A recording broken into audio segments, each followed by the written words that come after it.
এরপরে 28 রান করতে হবে। প্রথম বল চালু করার চেষ্টা, চমৎকার বলটা শুরুতেই বল, পরের বল সৌভিক ব্যাট করছে উঠলো, চারিতে ব্যাটে চোখে চোখ মনে বল যাবে সীমারেখার ওপার। প্রথম বাউন্ডারি, এই 4 রানকে বাতিল করে রান নামের গাড়ি চলতে শুরু করবে সুবর্ণ কাপের ময়দান থেকে, দলপুরের ময়দান থেকে।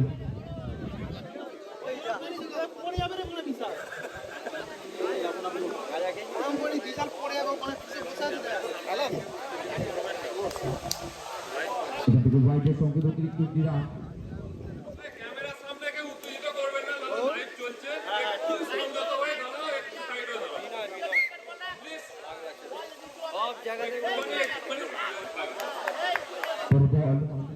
এদিকে চালিয়ে গেল চেষ্টা, দুর্দান্ত কাম্পেট করেছেন একে থেকে সোমনাথ।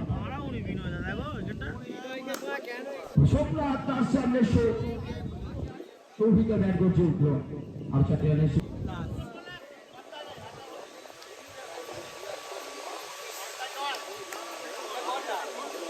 দল চালিয়ে গেল চেষ্টা, আবার একেবারে জন্য ব্যাট বল